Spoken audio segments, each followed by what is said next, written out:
It is the eve of New York Comic Con, and your boys will be there, but there was no way that we were going to leave you guys without your weekly dose of Pals Pools. No way in the world. Even though the forces that be tried to stop us.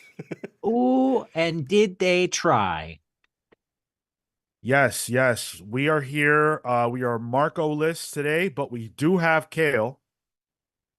What's up? Hot dogs. We've got Tyler. Hi, hello, good evening. And I'm Sean. Thank you for being here. We appreciate you guys, whether you are hanging out with us live or in the future. We've got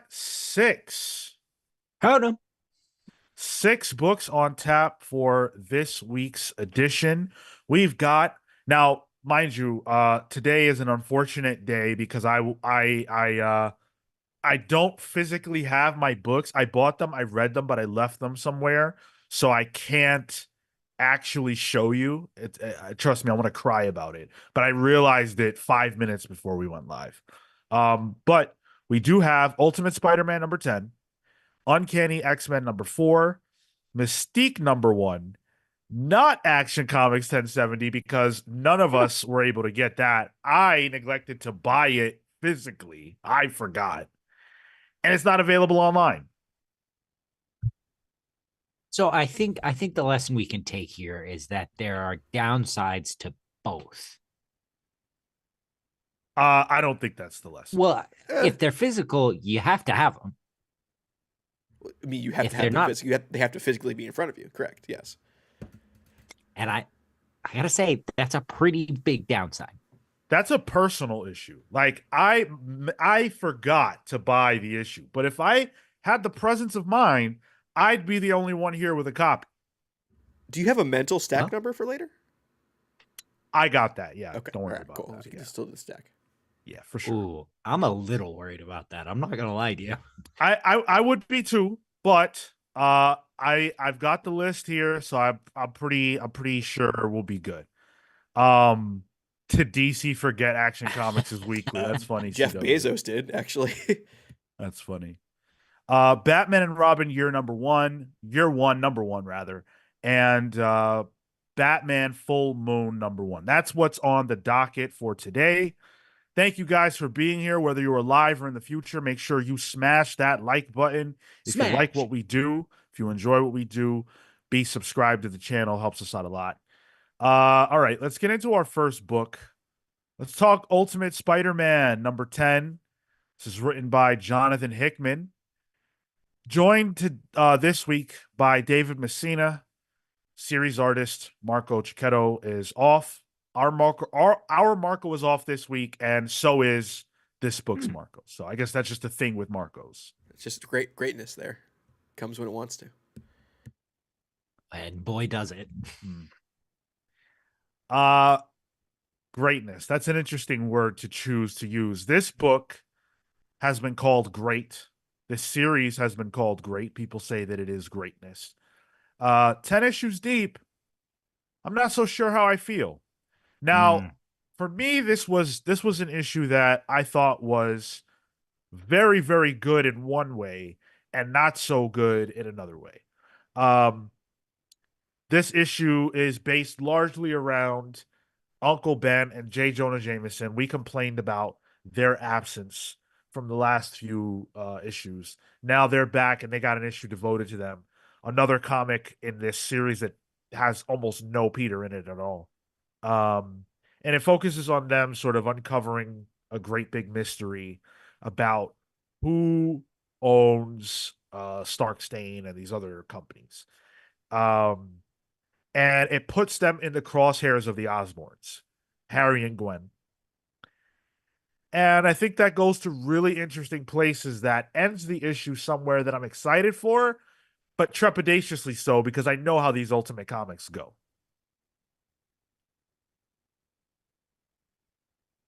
Yeah, this is another talking issue. And the talking is it's good. Um And it's weird to say there's not heat because there is heat, but I feel like it's heat that we know. So like the implied threat that's here, I guess, is sort of the face turn with Harry potentially. But I still kind of feel like we see that coming, right? So it's not, again, it's another thing that's not really surprising or even necessarily all that thrilling.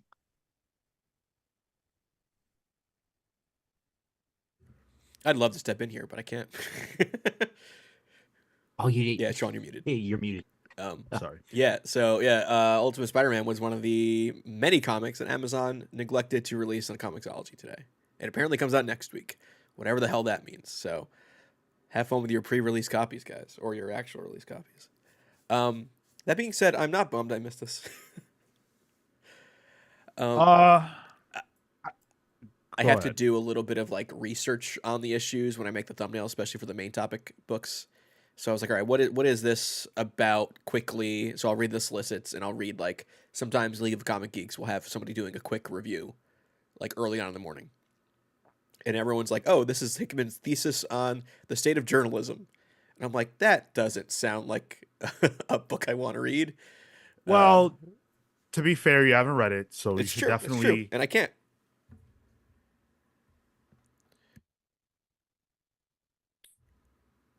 Did you mute again? Yep. No, no, we can't hear you. What is going on? The No. Hello? there you go. Oh, there we go. Man, the Wow, gods are today's out the for us day. this week. Holy Man. shit! And I actually have a tragic tale for you guys later on too. I Um, listen, if we have it, I'll share mine today too, because I've had a crazy one. It's not comics related, but I've had a crazy one. we'll get into it. So I really enjoyed the script. I thought Jonathan Hickman wrote his ass off with this one. Very intrigued at where the paper storyline is going. Again, it all feels like it's leading toward a very specific place and a predictable place, but I'm enjoying the ride. My problem this week wasn't the story so much as it really was the art. I thought that the Messina art just didn't do the words justice. The facial work felt lifeless to me. Whenever, there was a close up, which this is an issue that was broken up largely in, I want to say it was 9 panel grids, it might have been six. But Mostly. Yeah, mostly. yeah. Uh most of the time the faces just looked dead. They didn't represent the emotion that was behind the words. And I found that to be really frustrating. Mm, yeah, I don't know that I would necessarily go as far as to say dead, but I would say that a lot of the facial movements are so subtle for a comic book, um, that they are very. It's not telegraphed very well, or in a way that's so obvious to that it's different from the last thing. I'm looking at the page with the cool uh the page with the cool glasses thing on. Oh, you don't have it. The cool glass, there's a moment where Wesley's glasses flash Yeah. white and they do that anime thing where he's very clearly hiding something. um Uncle Ben's face is on panels 4 and 6, and he's making this face in 4, and then he's making this face in 6, and that's all you get. And it's like it's not enough. And That'd you be you fine. Go ahead. and then you get close-ups of Jonah eating.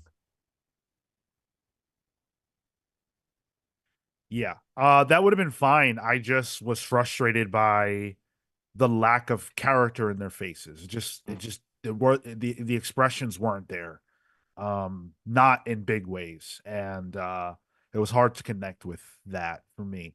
Um, I don't know though. I really enjoyed the script. Hickman is writing his ass off. I like where it's going. I need Marco Cicchetto to be on this book consistently. Otherwise, it's just really difficult to draw into. Do we know who's on next issue? Is it Messina again? I don't know. Give me a second. Messina. Ooh, and it's the introduction of the Black Cat? No, surely she's just on the cover. Ooh, boys, I No, don't know. that's Black Cat. That's her intro. Yeah, that's how they've teased out that issue. Um, cool. I mean, it's just like the cover of this issue shows uh Green Goblin in his suit on his glider with Uncle Ben in tow, if I remember correctly. Jameson. It's Jameson in Jonah, tow. yeah. And that doesn't even come close to happening. Like, I guess symbolically, you could say, kind of, because of the idea of the issue. But man, that's a stretch and a reach. And I don't get why these covers are such a bait and switch. Feel like specifically with this book, too. I've noticed it a lot. Well, not only that, this cover is a direct homage to Marvel's. So I wonder if it's supposed to be a take, like, because they're talking about, the small guy with Jonah and Ben, kind of the newspaper reporters in it. So I wonder if that's the play that's supposed to happen. Well, the initial cover, the Marvels cover, is based on an Amazing Spider-Man cover, Sure. Okay. which is the issue where Norman Osborn strikes at Peter Parker instead of Spider-Man. He's dragging Peter through the city behind his glider, and his clothes are all torn, and he's showing the Spider-Man suit.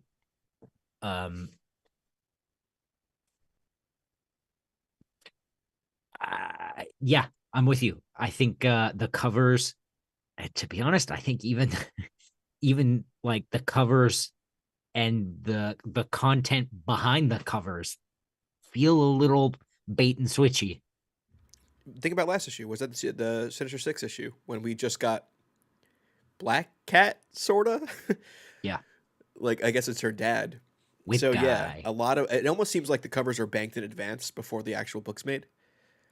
Just And draw something cool. We'll use it. Don't worry. well, the covers are all Tichetto, so I'm wondering if like they had to just get him out of the way so that they can have these in advance to fit his schedule. I have no idea. Um, CW Gordon says seems like Chichetto is doing a pattern of 3 on, 2 off. So he's barely on half the series. He was a huge draw for the series, and it's just not cutting it for me. yeah, and that to me is just not it's not acceptable. Like it's not about denigrating the artist, but if a guy, if a creator doesn't have the ability to draw 6 issues straight, even if you're going to have an off month or even 2 off months, I kind of feel like I'm getting ripped off a little bit at this point. Especially when you're selling it off that. Like I would even be okay with this if it were upfront. You can manage the expectations. But it's the way it's just like, oh, this is Hickman and Chichetto. Like, it's not. Yeah, it's frustrating. That being said, though, I still definitely do pull this. It's a green flag for me. I am very intrigued by where the story is going. I just wish I could get more of it. Um, and I don't know, man. This book, I'm very interested to see what the conversation will be like about this comic book in 1 year. I'm very, very interested. Yeah. Once we get a couple of trades in our belt and something actually happens. Yeah. I've had friends that picked up the first trade, and the response was nothing really happens. Mm. and that's the kind of the takes I'm seeing online too, and that's kind of how I felt. You know, like it's sure there's great character work in this, but this is a Spider-Man book where there's more action on the cover than there is in the actual books, which is frustrating. This is. I think. I mean, I didn't read this issue, so I'm not talking about this issue as a whole, but I'm talking about USM as a whole. It isn't really what I want in a Spider-Man book. Thus, the monkey's paw curls. What do you mean, Tyler? What do you mean it's not what you want? I'm liking the Uh-oh. Zeb stuff more. Huh. Uh-oh. Wow. It's almost like the solution to the problems that people perceive in Amazing has nothing to do with whether or not my man is married with children. Gotta tell you too, as the naysayer, I'm gonna rub your nose in it too. I also told you. I mean, I like ASM, so Oh no, I've got no beef with ASM. I told you this probably wasn't gonna pull it out, and for me, Ultimates he's is the ultimate book right now. Whereas yeah, USM agreed. is kind of feels like I'm in molasses. Um, I have been starting to like Ultimate X-Men again. Man, it's just the Ultimate line is really flip flopping for me all over the place as the longer it progresses. Yeah. Still on this book though for sure. We'll see how things go. I mean, the conversation around this book online is largely positive. You know, our comment section anytime we talk about Spider-Man is always about how great USM is, and you know, I agree it's a good comic book, but I'm not sure I agree with the concept that this is what saved Spider-Man. I don't see that at all. Atomic Count says it's a plot to make everyone appreciate the 616. Weaponized incompetence in comic book form, I guess. I don't know. Well, I do want to. Oh, Cale, was it a pull from Oh, you? it's a yeah, it's a pull. All right. I want to talk about. I want to talk about what happened last night. I want to talk about the fact that last night we were able to interview none other than Tom King on the show. We were able to get that interview together. It's been percolating in the background for a little while now. Thankfully, due to the people at Dark Horse, we were able to get that interview. So huge shout out to them. Now we were trying to stream it live, and you guys saw if you were there, if you tried to watch, there were some problems with the stream. It is up as a video, so not in our live tab, but our video tab contains the Tom King interview in full. I watched it back just to make sure it's all there. It's good. I'm very proud of it. I think it went very well. Tom was super tired and had a long, busy day ahead of him and behind him. But he took an hour and was very gracious to us. And I really think it's one of the best interviews we've done. Yeah, he's a really humble guy, and that's what kind of struck me the most. I'm like, no, like you're Tom King, you're the one everyone talks about, and he's like, oh, it's fine, I'm just me. It's weird. So I didn't get to take part, but I have watched quite a bit of it because I am interested to hear what he's got to say. And he felt looser than I feel like I've ever seen him. He told us from the bat he was dealing with TV all day. He wanted to talk about comic books, so Yeah. that's all it took. Which is now the second person that we've talked to from the WB office live. Yeah. Yeah. Jeff Get us Johns some being the first. get us some backstage passes or something. Come on. That backstage tour is amazing too. Near says Tom King interview was great. Atomic Hound says it was peak pals. Tom was terrific as well. I genuinely had an amazing time talking to him, and I hope we can make it happen again. Um, that's the power of you guys though. Like we've been trying for a long time to speak to Tom King here on the podcast, and it happened now. And I don't imagine that I don't imagine it's a mistake that now when we've had a bit of an upward trajectory, and by a bit I mean a fucking rocket ship, compared to what we were doing before. It's not a surprise to me that now is when we're able to get a Tom King on here. We've done big guests before, but Tom King, for me, that's a huge level up. We're still trying to get Alan Moore though, so working on it. Working on it. I've been doing my incantations. Chop Harder Alchemist says it was a great casual interview that got at the heart of why comics are great. Thank you. Thank you. Yeah, I really thought it was a unique opportunity to talk to a guy who's at the top of this industry, but in a way that's very different than any other top guy we've had before. Um, and I think the results are present in the conversation that we got to have. So all that said, go check that interview out if you haven't heard it yet.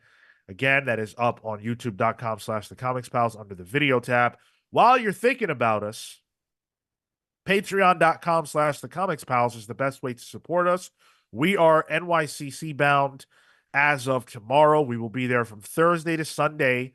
So that means that your boys are going to be working really, really hard. And if you want to support what we're doing, Patreon is the best way to do that. We're always trying to give you some bang for your buck. So you guys know you get the nickname and the shout out on the Saturday shows. You get access to the Patreon hangouts that we do every month, the newsletters, the exclusive show over there. We're doing a lot. We're doing a lot. So our patrons are making it possible. Our channel members are making it possible too. Thank you to everybody who's a channel member. You guys are awesome. We appreciate you. And we showed that appreciation by releasing Pen Pals this week or last week, an exclusive show just for you channel members where we're answering your questions and questions from our Discord people as well. All right. Let's jump into our next book.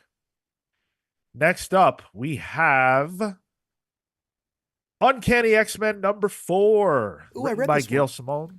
Thank goodness. Gail Simone, art by David Marquez, colors by Matt Wilson, letters by Clayton Cowles. Real quick before I explain this, let's answer Lucas's question. Did the pals read Crypt of Shadows? Like to hear your thoughts. No, we didn't. We did not read it. Tyler, is that on your pull list? No, it's not. It's one of those one shots, like anthology, like grab bag books. Was that the one with that we read with Zdarsky last week before? No. This is Crypt of one? Shadows is a Marvel one. It's like a Marvel Halloween thing with like Man Thing, Blade, all that stuff. Not really my bag. Oh, Marco loves Man Thing. Oh boy, he's not here to defend himself. So wait, I actually have a Man Thing shirt on. Never mind. It's my hoodie's too tight. Lucas also said, personally, I felt like it was one of the most mid comics of all time. $4.99 for 4 different page stories is a little outrageous, kind of turning me off of one shots. Got to pick and choose your one shots, buddy. 4 different 4-page stories. Whoa, that's brutal. That's a 4 for 4. You could have went to Wendy's instead. Probably had more fun there. Or gotten an indie comic, like there's a creator I follow called Skelahim that does incredible horror one shots. Man, that would have been way better money spent. Yeah, sorry, man. That's one of the we don't do a segment on here telling you what to buy and what not to buy, but me personally, that's the kind of book that just wouldn't be on my pull list. But hey, you gave it a shot. Unfortunately, it didn't work out. That's comics. Sorry that it went that way for you. Just out of curiosity, Lucas, who was on that? I'd love to know about that. Well, hopefully you guys want to know about Uncanny X-Men number 4. So the last issue ended with Wolverine being obliterated by Sarah. He was like on his deathbed type thing. And this one we learn through the beginning pages, which have been flashbacks to Professor Xavier and Sarah's relationship. And in this one, we learned that Sarah was actually pregnant, or at least she says that she was. And so we get that. Wolverine is on his deathbed, and Rogue decides that she's going to go and fight this Sarah by herself. Sarah's trying to get at these new kids, these new mutant kids, and Rogue is not going to let that happen. Plus, she has to defend her best buddy, Wolverine.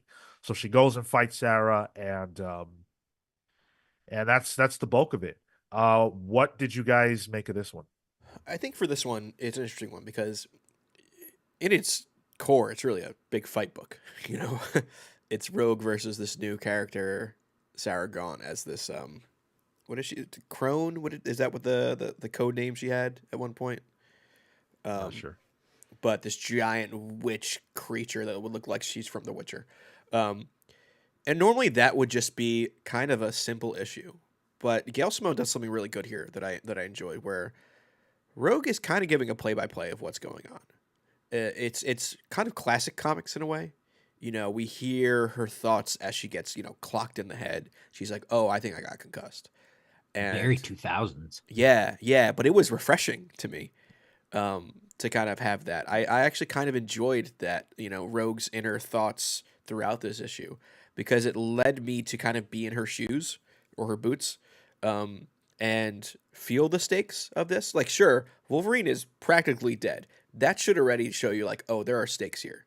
But then Rogue's kind of interior discussion with herself and her unease at her decisions that she's making, I found really interesting. And I think you know, having Marquez on art draws an amazing Rogue. I haven't seen a Rogue like this since probably, Daughterman, maybe, which isn't that long ago. But this is just great art. I enjoyed this issue.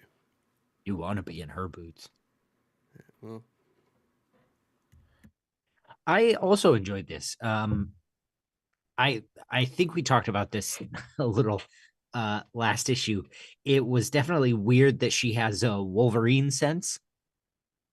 That she just knows where he is and that he's in trouble. Um, but whatever got us here, I guess. Dance with the one that brought you. Um, but yeah, this fight is very well drawn. Rogue looks great. And I think the danger and the stakes felt good. I like the connection to Hurricane Katrina. Uh, though it felt a little out of place, I think. was it explicitly Katrina, or was it just like it's No, just I a guess I hurricane? just assumed. That's Yeah. probably not fair on me, but you um, yeah, I enjoyed this. Again, the best one so far.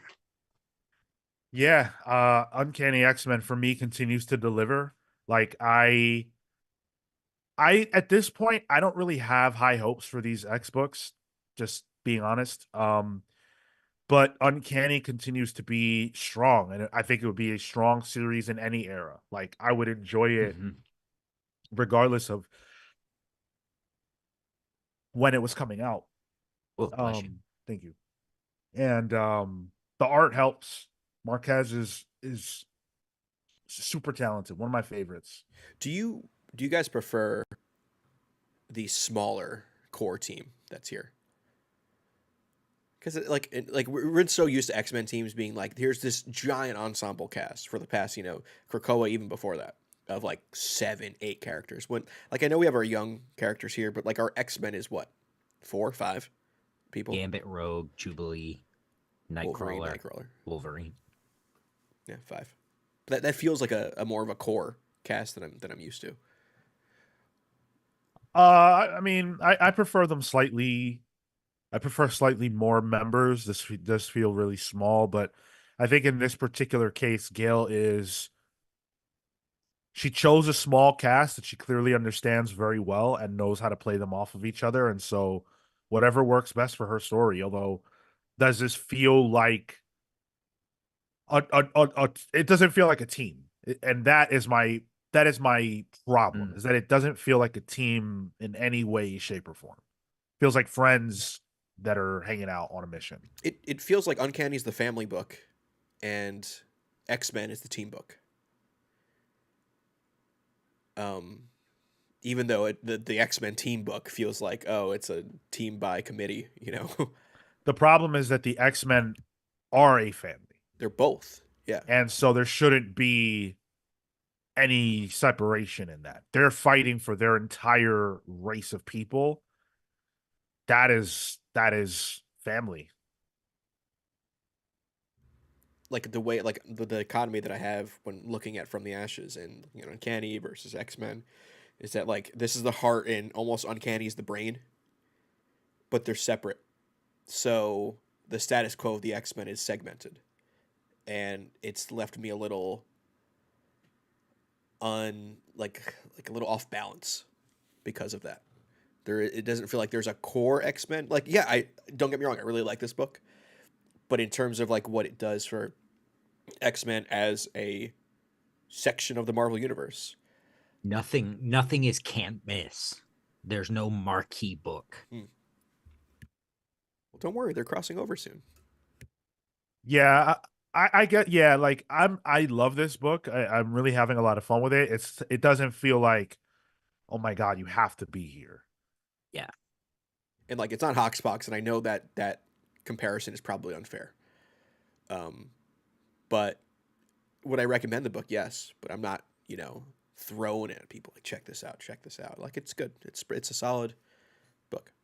If somebody asked what X-Men title is good to read from the Ashes, I would Say easily Dazzler. recommend this one. Oh, okay.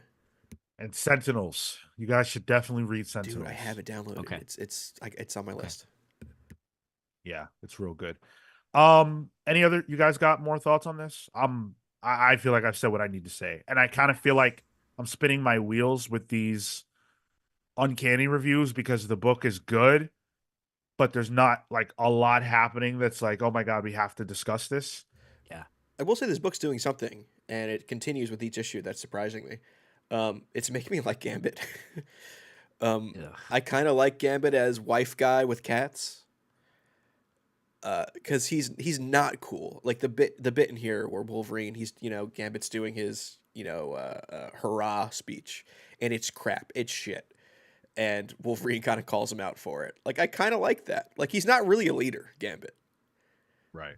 Yeah. I think Gail's greatest strength with this series is understanding the characters that she chose and how to play them off each other in interesting ways. And I feel like Gambit is a character who really didn't. I mean, I don't know if I wasn't reading the right books, so I feel like I was reading all of them. Didn't really have a lot to do during Krakoa. Yeah. So even though I don't care about him one lick, for the fans of Gambit, it's cool that he's in a prominent spot and being used in a way that feels authentic. And gets to show off a little, with being the guy that's on the front line, against demons, defending a house full of children. Like he's gonna come out cool. And wayward children too, which is technically what he was. Yeah. Muted again, Sean. God damn it. Today is just not my day. Giving this a green flag. I liked it a lot. And I don't suspect that my feelings about Uncanny will be changing anytime soon.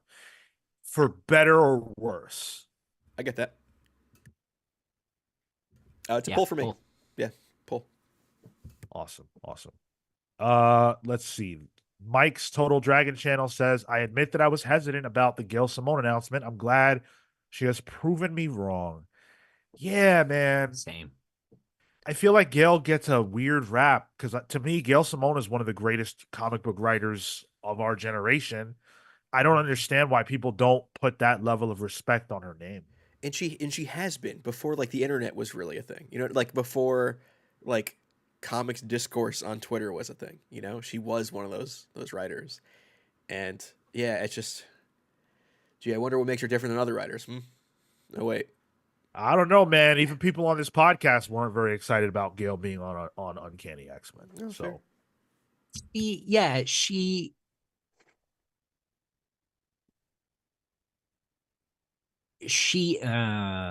I'm trying to say this in the most complimentary way possible. she is a jobber, but she's like employee of the month every month. So it's like every time she shows up, she's putting out a banger. And often it's on stuff that's it's not the, you know, like we say, it's not the marquee stuff. It's Batgirl. It's Secret Six. It's It, something that's B or C. it's yeah, and it's all great, but it's all stuff that, you know, not a ton of people are reading. I would go as far as to say she's almost a cult favorite, and it sort of feels like she's never gotten the chance to really take that big swing. And it does feel like they're giving her the ball here to kind of run with it. Um, so the more I read this and the more like I'm enjoying it, the more I'm like excited for it. I get progressively more excited for this book than I was when it was originally announced, if that Yeah. makes sense. Because in the context of having read it, I'm liking what I'm reading. I don't think anybody has the ball but Tom Brevoort in the X-Men line. That's true. Yep. This feels like we're playing the roles that were assigned to us. What else are you guys saying? What's up, guys? It's a quiet Wednesday. I know how it is. New comic book day. Good to see you all anyways. Leo 10 says, is this Marvel pulls only? No. The DC books are impending. And then they also say, is the new Spider-Man Ultimate a continuation of the original Ultimate Spider-Man? I am lost.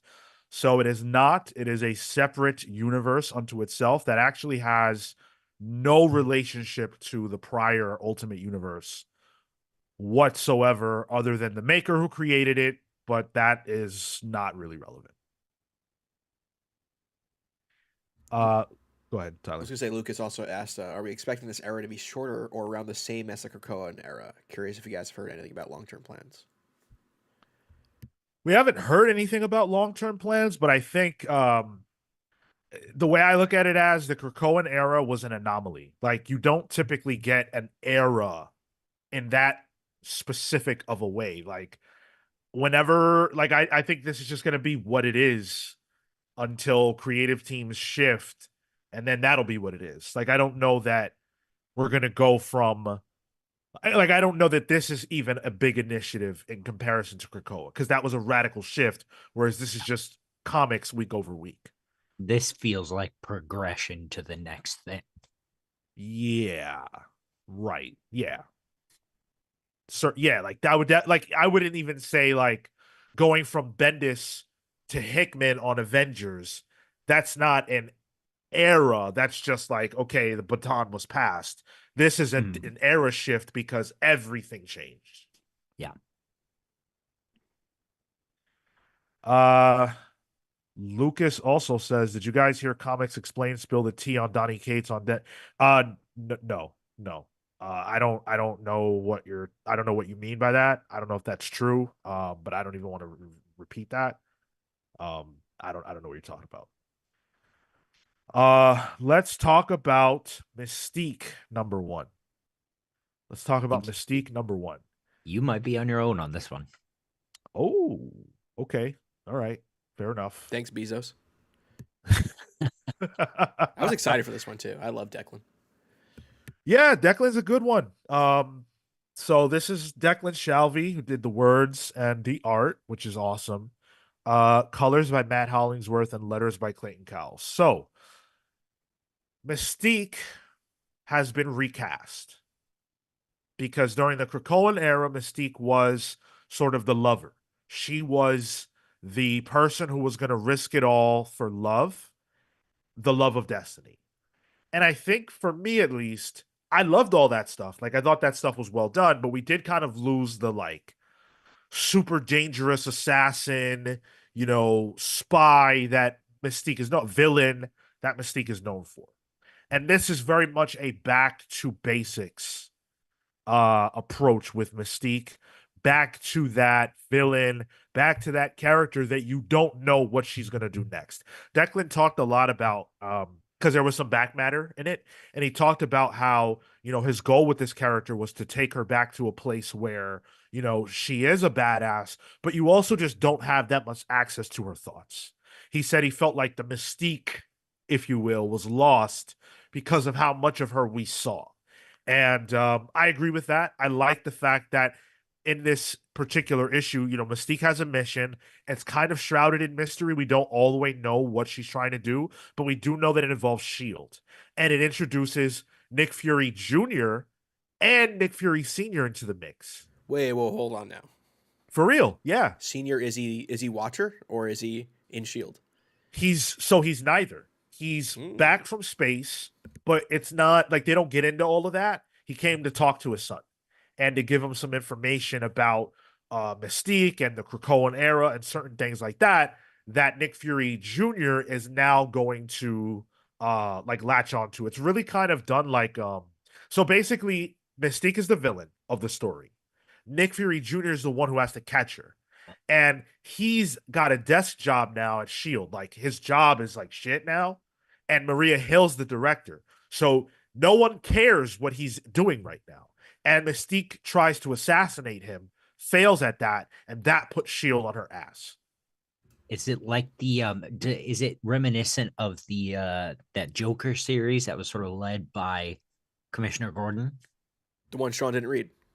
Well, the one Bean, right? Yeah, the one my cousin read. Yes, exactly. I dig that.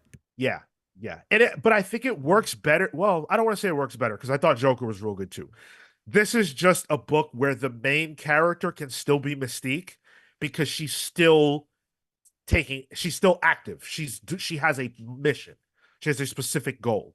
And I know Declan has worked previously with Nick Fury Jr. Oh, that's right. In Marvel, was it like an Infinity comic and some other stuff? Some one shots. Yeah. So he's kind of been playing in the sandbox for a bit now, and this also kind of feels like it's in the same genre as like Old Dog, his creator owned, which was spy thriller action. Yep. So Declan's kind of carved a niche out for himself that this seems to be playing to his strengths. Well, he's been in his writing bag a lot of late, because he's writing Thundercats and he's written certain things. So getting to see him writer artist at Marvel again was really cool, and you could tell that he really wanted to do this book. And I appreciated that. I didn't always love the art. There were certain things that I wasn't over the moon about, especially when Mystique is shapeshifting while she's in conversation, because that just she doesn't feel like the kind of person who's looking to show off her powers in that sort of way. And I thought it took away from the Mystique, if you will. But overall, I thought this was a really strong comic. I mean, this is one of the ones that once it was announced, I was like, okay, why? But then I saw the creative team and I'm like, okay, I don't care why. Yeah. And I think still why. Sure. When you read it, it'll still be why, but it'll be like, why not? Oh, okay. It doesn't really tie into anything, but it is a good book. Yeah. Which, I mean, that kind of feel like that's the same way Dazzler was when I read Dazzler. Like, it doesn't really tie into any grand scheme of X-Men or Marvel. It's a Dazzler on tour book, but I enjoyed it. To be honest, it doesn't feel like any of them are doing that. Yeah. So. It feels like a lot of the X-Men stuff is kind of carving a path for themselves. Yeah. Yeah. I would definitely pull it. It's not my pick of the week, but I think if you've been sort of disappointed by the offerings of the X-Men books recently, this feels fresh. It feels like the kind of book you mostly can't do during a Krakoan era type of storytelling device sandbox. So it kind of earns its stripes by being different from that in a way that doesn't feel like it's taking a character and flipping them on their head in an unearned fashion. This is Mystique. Make no doubt about it. And the last page stinger, I'm very interested in seeing where that goes. And I will not spoil it. C.W. Gordon says, for From the Ashes, why not as glowing marks at the moment? Right? Like, for real. But I really do mean that in a good way in this case. Like, I think you guys will enjoy this book. So that's it for my review of Mystique. I won't belabor it any further. Let's see. Lucas says, I'm craving new Halo comics. Did you ever read the Marvel Bendis and Malieve Halo book? No, dude. It's pretty damn good. Lucas, if you're a Halo fan, check out Bendis's Halo series that came out for Marvel. It's not in the Marvel universe. Marvel just published it. Uh, I remember really liking that when it was out. Man, I got so crazy into Halo lore at some point, just through Wikipedia and YouTube, and knowing that there is a Bendis Malieve Halo comic that I haven't read is so annoying. Like, I gotta get that. That's crazy. It's Why Lucas would and use a team like that for Halo? right? And this was like when they were doing their thing, you Yeah, know. that's It was cool. wild when it was out. Yeah, I love that. Uh, William Perdomo says, had to hit the like button to help put you guys on the map. Thank you so much, William. That's the energy, right? Like that we love. Like you guys wanted to show your support, like the super chats, the likes, the comments, the subscriptions, all that helps us out so much. You guys have gone above and beyond the last month. So you guys that leave us those kinds of comments, really appreciate it. And also Leo, just to overall answer your questions with which the chat is doing really good at. This show is just weekly comics reviews, and it's not Big Two exclusive. This just happens to be a week where the Big Two is what we're talking about, but there are plenty of weeks where we talk a lot more image stuff. You know, you might get a Boom book in there, Dark Horse book in there. We do it all. We do it all. I hope Leo heard Go you. ahead. He might have gotten distracted by the image on the screen. But Leo, that's what the show is. Aye, aye, aye. Jo- Joseph Wolf says, "Did y'all check out the all-in Catwoman with the new creative team, dude? I'm hyped to read that." I actually checked it out because I had nothing to talk about this show thanks to Amazon, so I read a little extra. All right. What's the next book? The next one Oh, is it's Batman and Wonder Robin. Woman or Batman and Robin. Yeah, Yeah.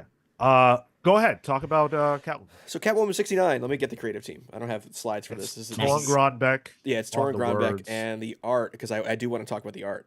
Is by I gotta swipe all the way. The art through. is by Fabiana Mascolo. Thank you, Sean. Yeah, so My Catwoman man doesn't 69. even have his books in front of him. He's on point. What can I say?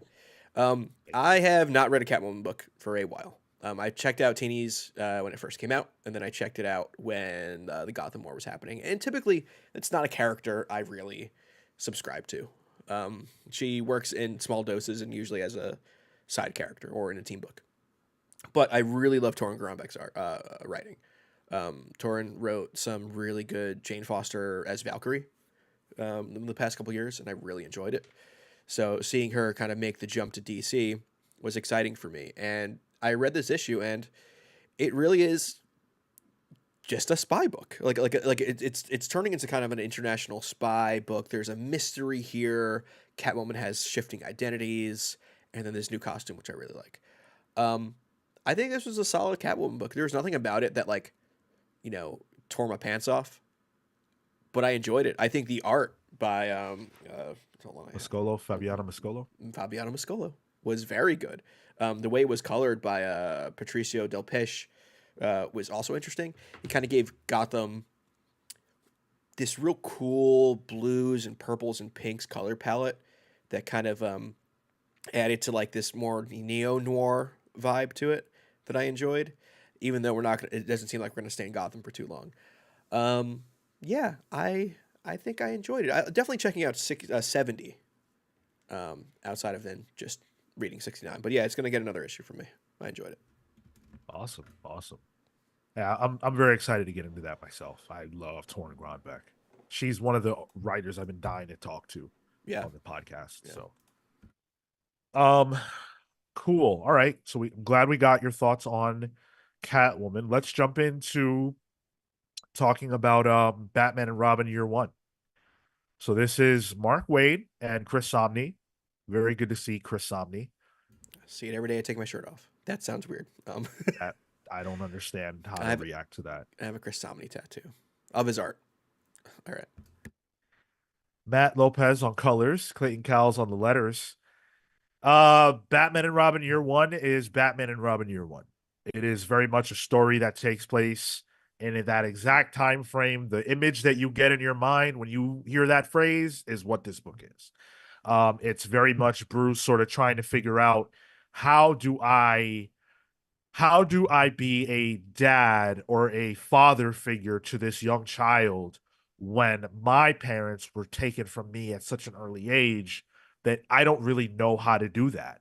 And, you know, we've talked a lot about Mark Waid's skill as a writer. And one of his best skills is that he is a very deeply knowledgeable man about DC characters and what makes them tick. And so being able to sort of tap into that idea of how do I, as Batman, even approach this kid? The same way that Gordon had to figure out how do I approach this kid, the same way that Alfred had to figure out how do I approach this kid.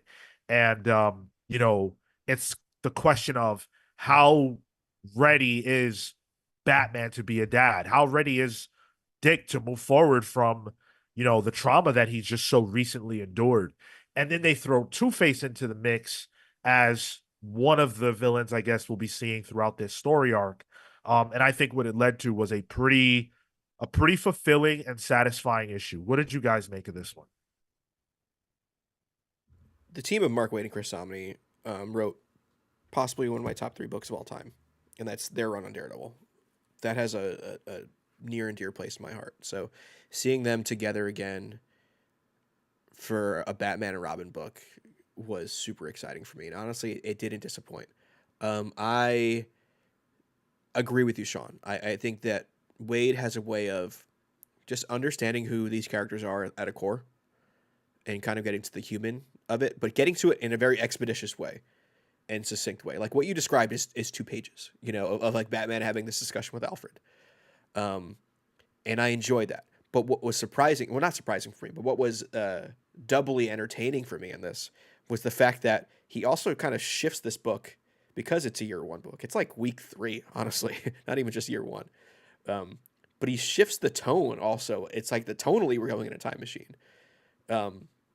Because it's campy, it's cheesy, it's goofy, and it very much is like old DC. Like yes, Batman is debating with himself and Alfred about like what is Dick gonna do, but at the same time, like it's kind of cheesy that his options are, oh, Dick is gonna wage war by himself or with me. Like that's not realistic. Like it's a kid, it's goofy in a way, and the whole idea of Two-Face, having the double being, reintroduced in this and having to have a shtick to his crimes also in this. I loved it. It was kind of like a sweet spot between like an Adam West Batman and the animated series Batman that I really enjoyed. So I've been watching the Adam West Batman on Saturday mornings. Fantastic. Great I love Saturday it. morning Love it. watch if you are up on a Saturday morning.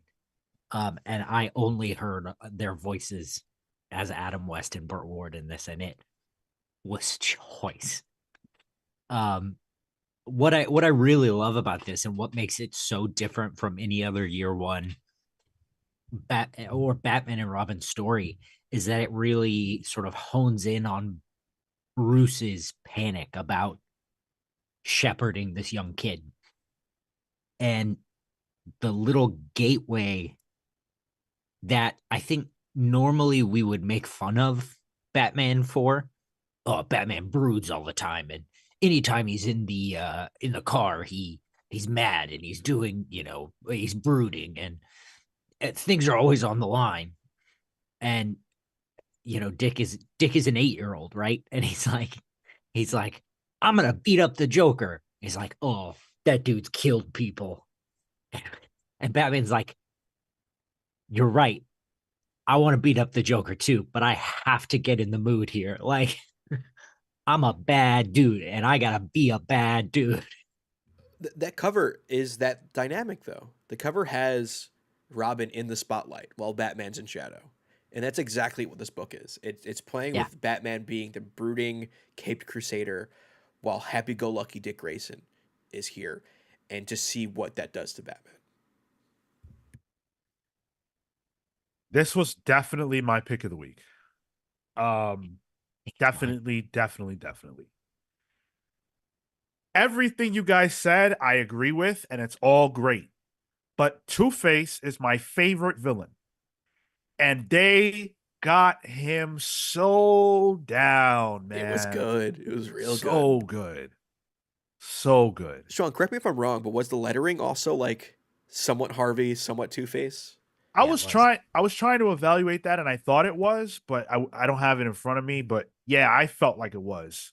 Um, and just the way, like, gosh, I wish I had it. There's a panel where Harvey is clearly the one talking, and Yeah. he said, like, he speaks, and it's kind of almost like hopeful-ish, and then the Two-Face side speaks, and it's more mean.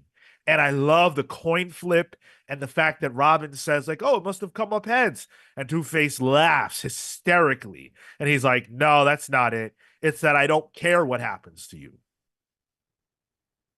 On that exact page, God, there's so many panels on this page. I just realized, like, I was looking at how small the panels were in particular.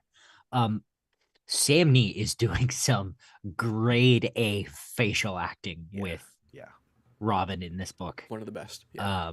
It's incredible the face he made, that Robin makes when he says, "Didn't it?"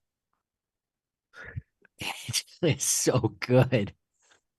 Even some of the background bits in this, I think there was the one where like Robin is in the background when they're talking to Gordon, and it's just because he's so far away, there's no real detail to it, but there's still emotion and there's still emoting going on, just really with eyes and domino mask.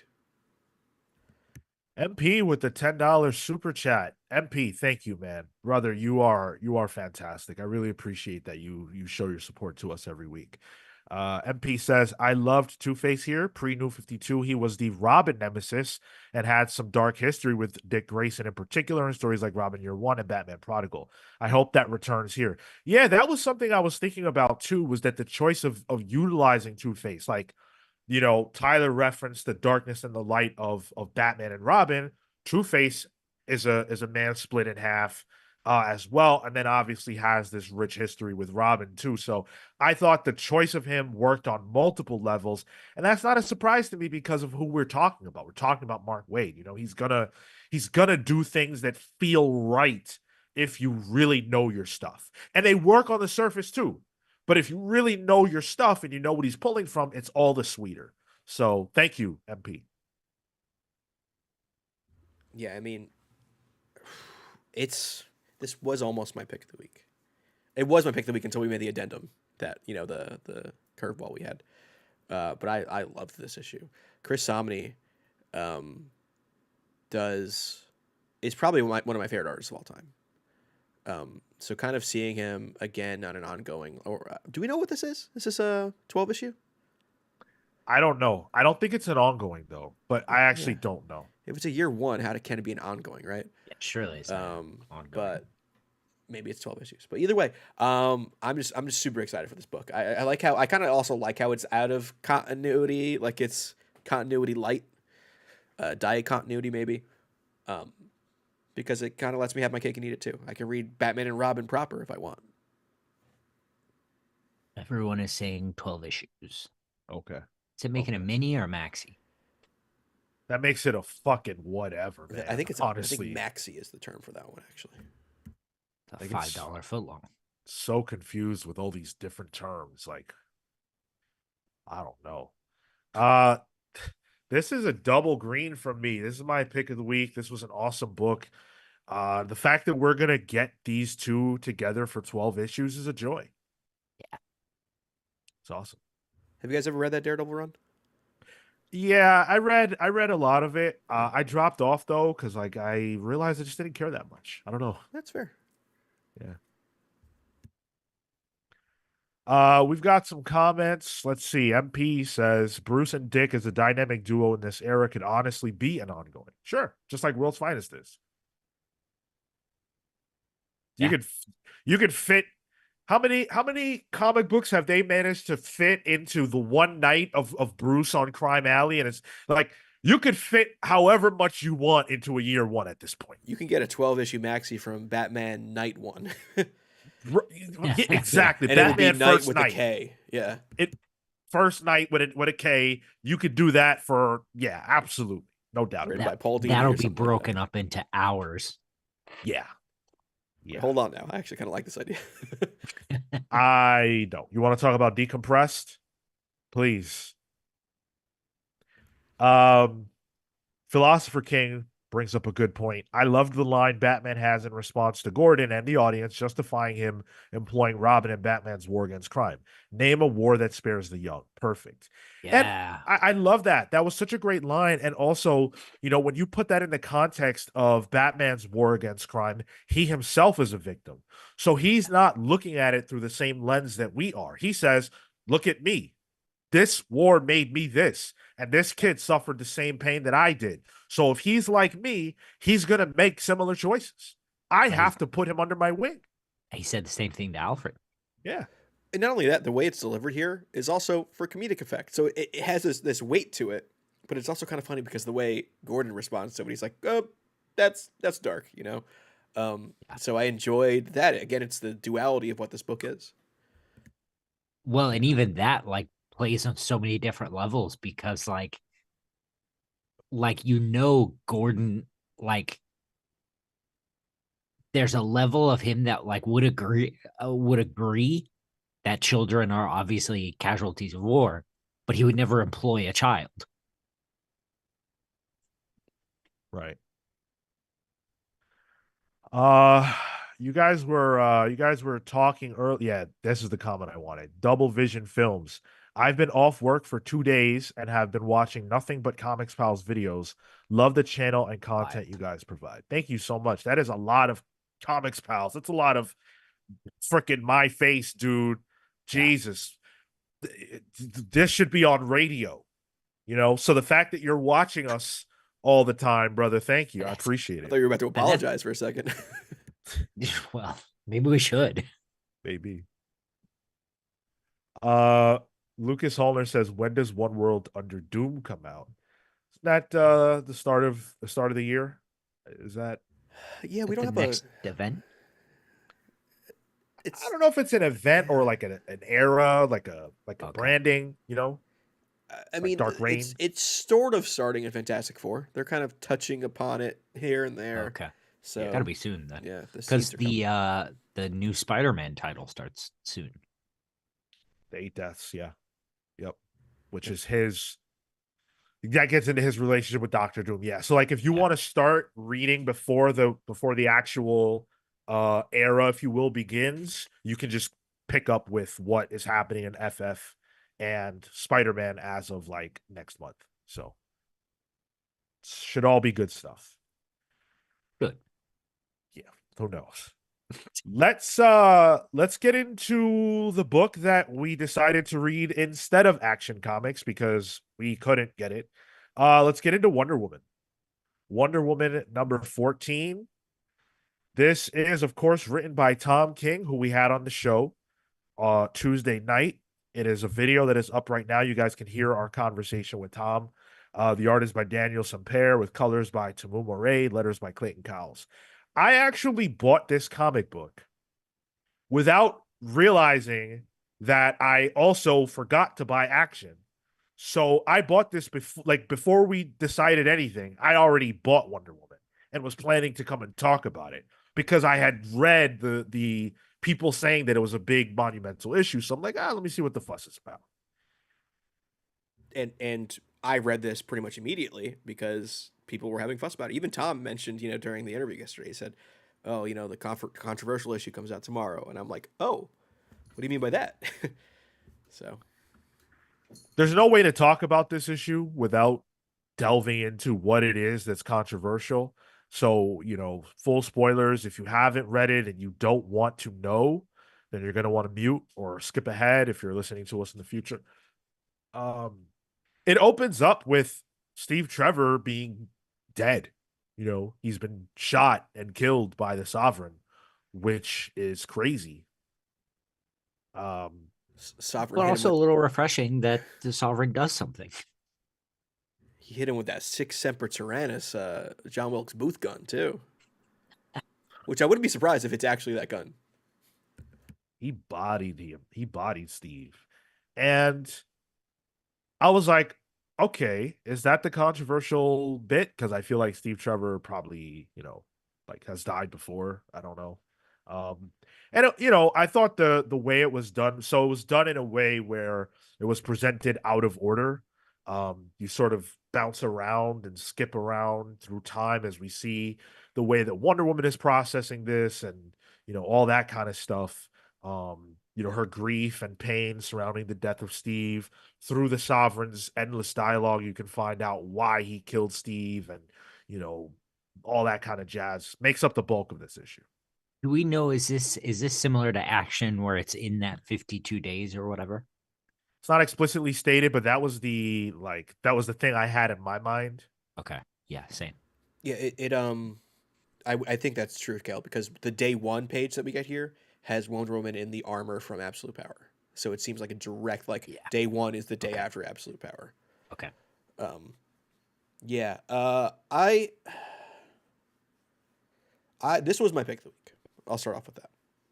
I really enjoyed this. This felt like a synthesization. I probably said that wrong.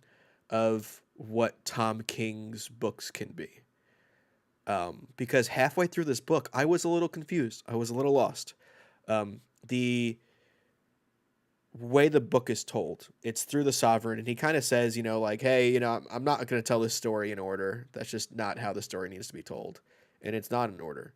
And each day, we start with like day 50, and then we get to day 3, and then 17, and I found myself flipping back and forth a lot to try to recontextualize things for myself. So about halfway through the book, I'm still a little lost. I'm still a little, I guess, overwhelmed and not really sure where it's going, which feels like halfway through a Tom King 12-issue maxi series, like Strange Adventures. And then by the end, by maybe like 2/3 in, I'm like, okay, I'm getting this. The reason it was told this way is making sense to me, and I'm seeing it. And by the end of it, I was like, I just love this issue. I thought it was great. Even the Sovereign stuff didn't bother me too much. He at least gave himself a reason for having access to all this information, which is finally an answer there as well. He's working with like the Fates, so they would know a lot of stuff. Yeah, and but the final page and the way this was kind of a send off for Steve Trevor that felt very personal, and it made me care about Steve Trevor more than I actually have in a long time. And kind of what he meant to Diana. I thought this was masterful. I loved it. I didn't love it. Uh, I loved pieces of it. I didn't love the Sovereign pieces of it. I thought that his incessant prattling just took away from the moments that I was supposed to care about. And it's just too much on the page, man. Like, one thing I've really learned about at least my taste in comics over the last decade is that sometimes less is more.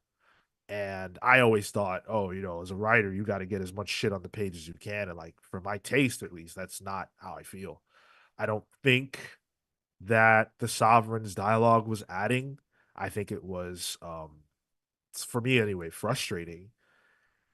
And the lack of linearity, I don't know if I feel like it necessarily helped either. But there were parts that I really loved, like Wonder Woman diving deep under the water, and then you turn the page and she's coming up and the dialogue balloons are following her up. That was really slick. I appreciated that moment. Wonder Woman looks just awesome in this series. Like, I dropped it for a little bit, and so coming back and just seeing the Semper art and how good she looks, not even in a thirsty way, just in like a wow, this is great art way. It's just phenomenal. Um, and I did think there was some poignancy to the moments between Wonder Woman and Steve Trevor that I also sort of feel like were undercut by her love fest with Cheetah a few issues ago. But despite that, I did think there was some really good stuff here. And then there's the last page, but we can get to that. I want to hear what Cale has to say. Yeah, I really appreciated the moments, the very specific Wonder Woman character moments. The page I'm looking at is the one where she's in the cave, and in the day 37, she's really nasty to herself you've got to get up, you've got to be, a hero, you've got to stand up and go. And then she's like, no, not yet. I can't do that, not yet. Oh, thank you. No, thank you, is what she says. Yeah. Very specifically. She says no, thank you. And it's such a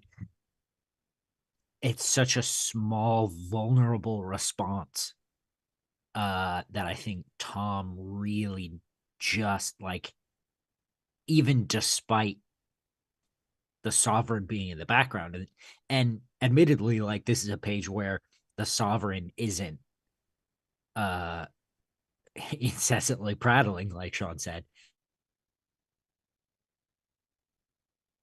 Oh, I think we lost Cal. No. Oh But no. this Wait. this You episode. mean to tell me there's technical problems Jesus. today, Yeah.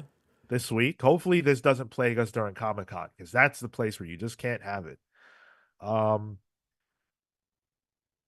do you wanna just dive into it while we wait to see what's up with Cale? You kind of have to, Yeah. like it's the final page is what the whole issue is about, really. Like this issue is about Steve Trevor, but at the same time, it's not just about Steve Trevor. Like it's his death is really about his rebirth in a way towards the end. Right, right. And tying life to death and birth to death is a very, well-worn, well-trodden concept. We got Cale back. Cale, did you want to finish your thought there? Not today, Satan. Uh, it was just so powerful. And then to see her stand up and break through, and go down to Hades and have her moment, the moment that she needed, on the river Styx, and and get that closure that she needed before she could stand up and do what she needed to do. Um, all that was just insanely powerful. And then there was the first half of the issue. What's your issue with the first half? Everything else, it's just there's so much to it. There's dialogue, there's jumping all over the place. I just don't care about all the talking, it's just, that the first half of the issue is exactly every complaint I have about the Wonder Woman book. But the back half is exactly it. Those are the moments where uh King really hits for me. Mm-hmm. Yeah, yeah. I agree. Um the thing that I think is meant to be the big controversy, the thing that really has people talking, is the fact that we now know the origin of little Lizzie. Uh, Liz is actually apparently the real daughter of Wonder Woman and Steve Trevor, made of clay, fused with something. I'm not even sure what that was. It's the threads of fate. Right, the Yeah. threads of fate. And now they have a child. Elizabeth, was it Elizabeth Marston Prince? Yep. Yeah. Which And Marston's Marston, great. of course, is a Yep. reference to the creator of Wonder Woman. How do you guys feel about that? I loved it. I loved how it really fused two things together. It's the Amazonian of Wonder Woman, or it's more than two things. The Amazon of Wonder Woman. It's the Greek god influence too, with throwing the fates in here, and using the threads almost as like DNA, um, to form Lizzie, but also adding Steve Trevor to it. Steve Trevor's essentially the dad, and it's making it's Diana still keeping her humanity and remaking it through Lizzie. And it's also nice to have a Wonder Woman character with a clear origin. Yes, that's fair. I didn't do anything for me. I'm really struggling with this one. Um, Mostly because I don't even know if I know how to feel. Like, it's a moment in time, so we can't really evaluate it. There's nothing to judge. Nothing has happened yet. So it's more about like, does this moment sit right with you? Does the idea of Wonder Woman being a mother sit right with you? And I'm struggling with that because I don't know how that's gonna work, man. Like in the comics, this child is a baby, like just born baby. Is she gonna grow really fast? Is Wonder Woman gonna leave her in the care of the Amazons while she goes and does the Justice League? There's nothing wrong with those ideas. I'm not trying to say that a mother can't do those things, but I'm just wondering about the logistics of that. Damian was brought to Bruce as a ninja assassin kid. So it's not the same. John Kent is a super powered child. So it's not the same. Lizzie's a literal baby. We've seen the flash forwards in the backups, so we know that she has powers and we know she'll grow up. But what are we going to do for the years of time that won't be the case? And how do you age her up without aging everybody else? Like how is like I don't know. This is the reason why babies don't ever get introduced in TV. Like it becomes a logistical error. Yeah. Yeah. That's that. I mean, and I don't even know if that's Tom's problem to solve. Yeah. Because you're not going to fix that. Like, you're not going to make meaningful moves on that in one run. Think of John You know, Kent. John Kent went through many different teams to get to where he is currently. You know, he Yeah. was Superboy. He was just a kid before he was Superboy, where he didn't even have powers, you know. So It wasn't that many runs. I could probably count on one hand. You're right. but Damien, Damien was introduced almost 20 years ago now, if you can believe that. And he's not that much older than he was when we got him. Yeah. He's relatively a similar age. So I'm just wondering how this is going to play out. And it's comics, they'll figure it out. But what if the next writer decides, I don't care about this character?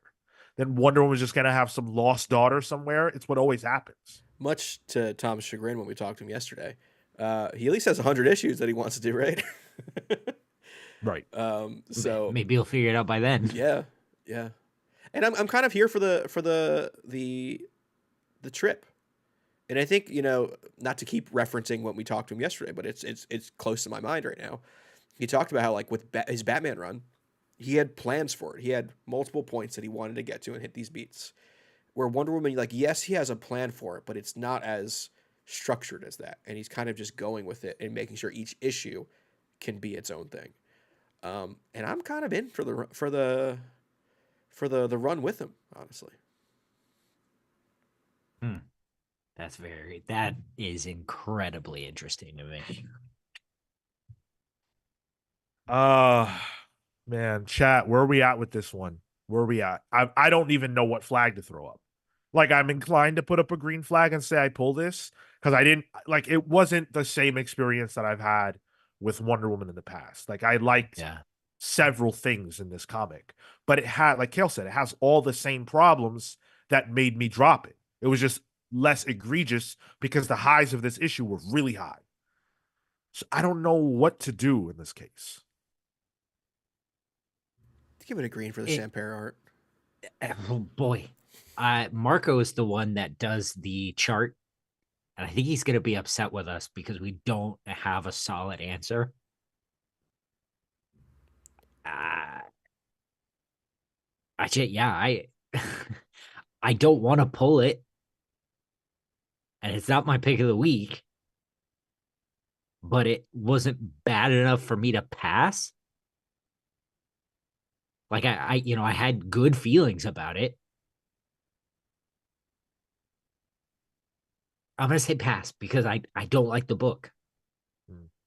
Like I'm, the a broken clock is right twice a day, right? Like it's just this book is not for me.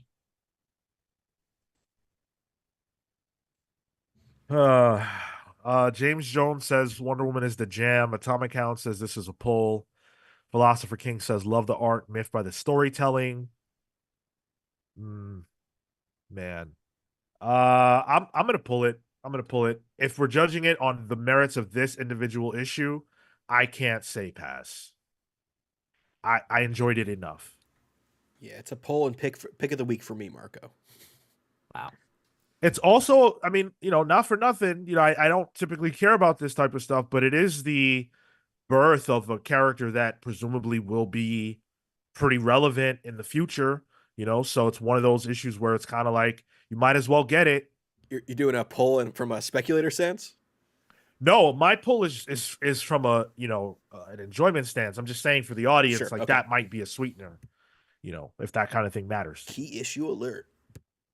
Just Right. like, I don't know, I feel very hollow about this character so far, Trinity. Like I don't care about her from the backups. I don't care about anything, her appearance in was it 700 or whatever, when the run started.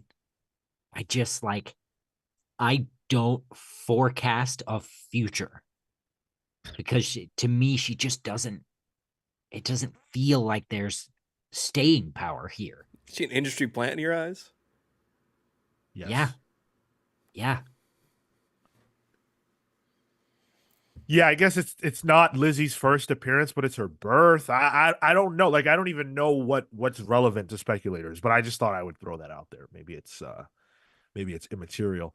Uh Double Vision says stop the Damien hate. Whoa, who was hating?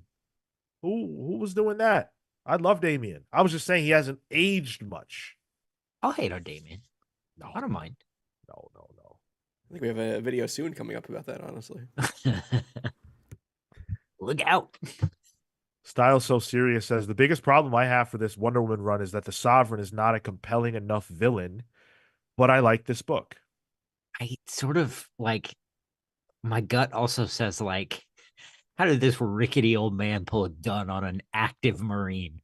An old ass gun on an active Marine. Like, My He- interpretation of that, and the book does not say this, but just through what we've seen before, the Sovereign has the ability to like get in the minds of men. So I thought maybe that was how he was able to he's get the in that position. shadow. what I liked about the Sovereign here is that there was a slow realization that he was turning up to be like any other Wonder Woman villain, any one of her rogues gallery. The fact that he had this discussion with was it Miss Doctor Psycho? Yeah. The tiny yeah, Yeah. and realizing like, oh, if Doctor Psycho is talking to me this way, like I'm just like him, then I'm failing and my status is now smaller.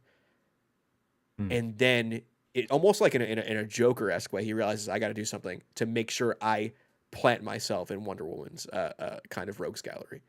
And I like that. It's kind of like almost like a meta take on it. It's like, all right, now he's the guy that killed Steve Trevor. Now that's the guy that you talk about in Wonder Woman villains, and it like solidifies himself as one of the big ones. And I like how he's realizing that in this. He's like, I did all of this. I sent Grail after him. All of this is for naught. And it eats at him. And he hates it. And then he makes this move here that is even out of character for him. He even says it. And I thought that added a layer to Sovereign that I wasn't really getting before. Style So Serious says, Sean, do you think this run of Wonder Woman was too introspective for your liking? The Sovereign is too introspective for my liking. I don't mind, deep introspective comics. That's my jam. I love that type of stuff, especially when you can do it within the confines of Big Two work. But it's just that's not really the issue. It's just that like not a lot has happened, and it feels like a lot of it is bogged down by the Sovereign, a character I don't care about. You guys have heard me rant about Wonder Woman, but Heroic Age 616 says, oh no, they're reading Wonder Woman again. yeah, So it was a weird week, Heroic Age, right? It's an off week. Wonder Woman came out. Oh, okay, Double Vision. I got you, man. I got you. How can anybody hate on Damien? Come on now. Oh, it's not hard. No. Let me show All right. you. No. You're gonna piss Why? off Double Vision. All right. Let's get into the book that you guys wanted us to read this week. This is the book that you guys picked for the listener pick this week. Over 500 of you cast your vote. Nearly 600, which I would love Oh. to see us hit 600. If you guys can get us up there. Um, but you guys voted for Batman Full Moon #1, which is awesome. So this book is by Robert Barnes, uh, Rodney Barnes, excuse me, with art by Stevan Subic, letters by Russ Wooten. Um, it's a Black Label title, and it features Batman versus a werewolf. I feel like I don't have to say anything else. Not that much to say, to be honest. Yeah. Yeah. Yeah. All right, that's the Palace guys. Hey, I was saying like that's all you need to know. Like that's hot. That premise is great. And then I opened the book and then I read through the book and I actually had a fairly good time. Like there were some spotty things. I don't think that the art always worked. I think some of the facial work was off. Zatanna she doesn't look fantastic, while she needs to there, look. there's this one Zatanna bit in this book that made me die laughing, where Zatanna inexplicably her and Bruce are dating in this world. And Zatanna is like, "Oh, I dolled myself up for you, Bruce. I can't believe you stood me up again." Which, come on, Zatanna, really? Also, you could teleport. What's the big deal? And then we see her leave. She's like, "I got this whole new dress on and everything." And we see her leave, and it is the worst outfit I've ever seen anyone wear. Dude, that killed me. Some 2005 shit. It looked like a Max Payne like sex Yeah. worker on a corner somewhere. It was the most dated clothing I've ever seen in my life. Like, certainly that's not the new outfit that you bought, right? Like, for this exclusive date, you're going on with a millionaire. She Yeah, went to a rainbow billionaire. from 1996 is what it looked like. Oh my Oh, goodness. man. It's so. And is she barefoot? Dude, I was trying to figure that out too. Like, what is up with them feet? What's happening down there? Let the record show, I was not a part of this realization. That's fine. But hey, I'm asking, is she barefoot? Because I know you know. I actually wasn't looking. I don't know. I was too strung out with the fact that like the fishnets she's wearing in this are only on her hands. It's like, well, I gotta keep the theme, the motif of fishnets. It's a Tanner, right? But I just don't want it on her legs. It's just like Hot Topic fingerless gloves. Atomic Count, I don't think you have to jump. I mean, there's really nothing to spoil. Like, it's exactly what you think it's gonna be. Yeah. I thought that the exploration of the werewolf character, which I would love to point out that guy is named Christian, and our werewolf in the Palsverse is Christian Uncaged. Oh, cool. So I thought that was super cool. I don't know what I'm tapped into, but I thought that the way they approached that character's dialogue and the idea that he's someone who really does not want to be doing this. This is not what he's trying to be. And yet he is a savage beast when he changes. And that this is not the kind of thing that Batman is used to dealing with. And that presents a unique problem for him. Now, granted, I'm sick to death of Batman as a person who doesn't buy into all this and is superstitious. We need to stop. We need to cut that out. That angle is dead. I read that and I simply could not believe what I was reading. Not only that, it's also posited in a book where Man-Bat exists, which is essentially the Batman version of a werewolf. Yeah. Oh, Yeah. but it's science. No, bro, you're on a date with a magician. What do you think she like? What? There's an occultist and demonologist sorcerer sitting across the table from you, and you didn't know he was there 3 seconds ago. Ra's al Ghul raises from the dead anytime. Like, what are you saying, my man? It's dumb. I really you said this, I think, Sean, in our early reviews of Rom V's Detective, that Bruce's inner monologue and I don't know how you feel about it now, but you said this and it's stuck with me. His inner monologue and his dialogue didn't necessarily feel like him because it felt a little light. Like Yeah. I think at the time it was like he was like competing with himself and it just didn't feel like something Batman would do. I Mhm. felt that here 1000%. I felt like the conversation he has here with like Zatanna and he's so Batman was so chatty. I felt like it was Spider-Man.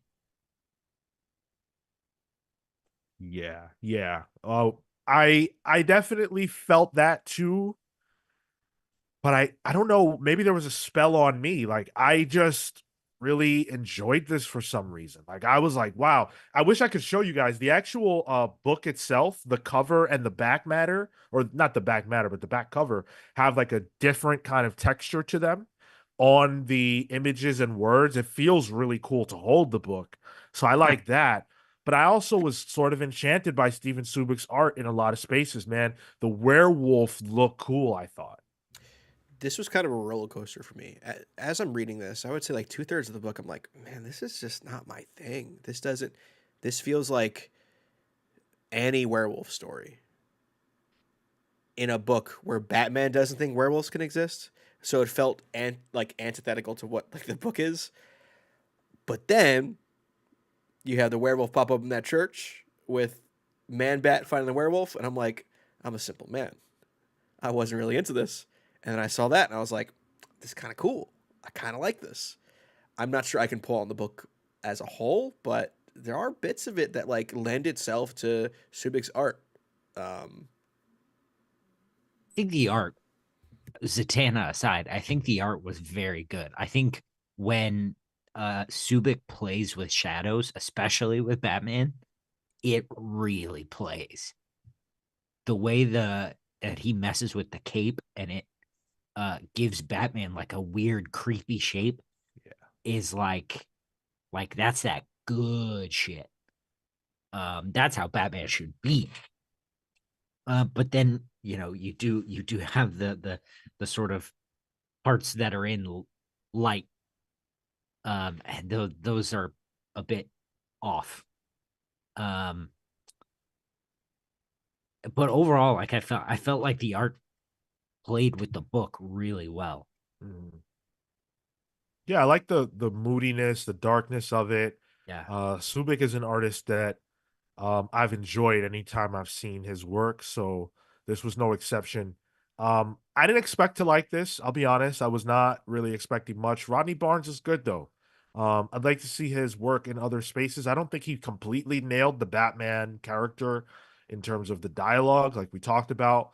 Um, and the Zatanna outfit thing was just absolutely hilarious. That was like unbelievable. I just took a screenshot of it on my iPad. Like you could Ooh, you literally just nasty. look up, the Met Gala outfits from this year or anything. You know what she looked like, Sean? This is maybe hyper New York, but she looked like one of those homies you get from the grocery store vending machines. Those things were called Yeah, homies. yeah, They were yeah. like Oh yeah. I know what you're talking essentially about. people from the Bronx in toy form. I've never seen that. um, she had like Latina hips on her too. Like, hey, all right, Subik, I get it. I understand. I get it. But it didn't feel like Zatanna at all. Uh I'm gonna pull this, man. I'm pulling it. I'm waving a green flag for it. I had fun.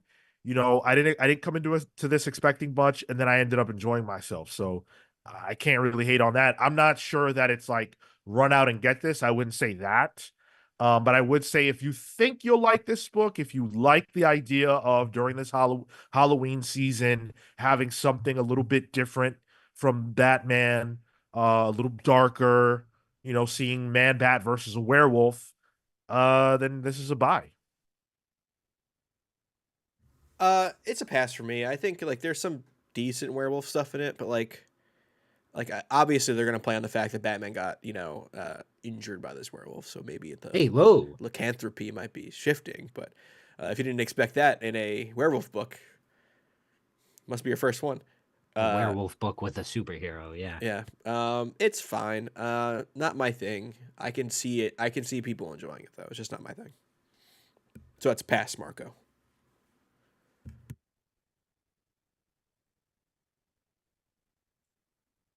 Hmm.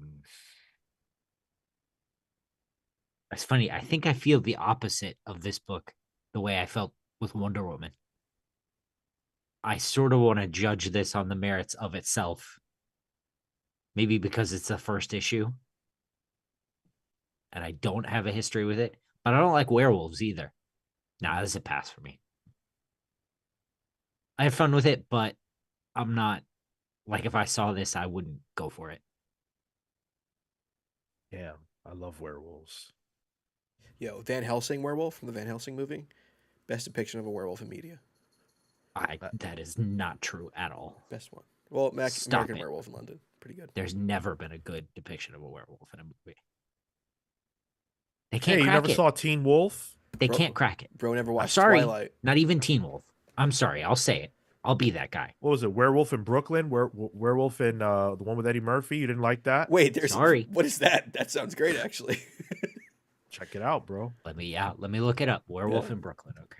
Werewolf. I don't. That might not even be the name. I don't. It might be Werewolf of Harlem, some shit like that. Gotcha. Always laughing says had to hop on my phone and ask, does this mean no pod tomorrow, guys? Yeah, yeah. We're gonna be at New York Comic Con tomorrow, getting interviews for you guys, getting cosplay pictures, getting news, getting everything we can to bring it to you all.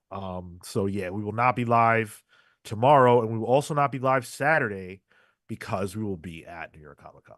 So we'll do the show Sunday night instead of Saturday. You think of Vampire in Brooklyn? Oh, is it Vampire in Book? Oh, yeah, that's right. It's a Well, vampire. Get Eddie that Murphy and screenplay Angela ready, Bassett. Sean. Yeah. Hollywood loves a legacy sequel now. This is the perfect time. American Werewolf in London. I haven't seen that. Great werewolf transformation. Probably the best in movie history. That's what they say. It's a shame they Vile. couldn't keep the werewolf going. Double Vision shouts out Underworld. Hell yeah, dude. Oh man. Underworld. Yo. You don't need to say, Oh yeah, say no it's less. all right. We're all on the same page. Yeah.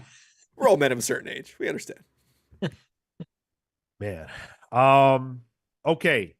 So those are the books, but we're not done yet. We are not quite done. We do still have the stack to go, Sean Stack. That is the segment we end Pals Pulls with, where we talk about the amount of books that I bought this week, because I always buy quite a bit. And you guys tell me how many you think I bought. Whoever's the closest without going over can get the code to any of the Marvel books that I bought this week. The codes that I have that I didn't give to Cale. So we'll see what that includes, once you guys get your numbers in. So now's the time. Share those numbers. I want to tell you guys something sad. So today's Wednesday. Yesterday, I'm used to it being Thursday when we're doing this. Yesterday, I finished eating food, right? Oh, And it's the worst. A God, tragedy. you're right. A tragedy occurred. And I'm going to show you the results of this tragedy right now. Did you Well, find there's something more. in the food? Oh no. This is genuinely something that has caused me pain. I am very bothered by this. This is something that I would never want to happen to anyone else, not even you guys, no one. Look at this, guys. Look at this copy. You got it Look at wet, this. didn't you? My absolute Batman copy, my cover A is tarnished. The cover is just disgusting. What Some of the happened? interior pages even are messed up.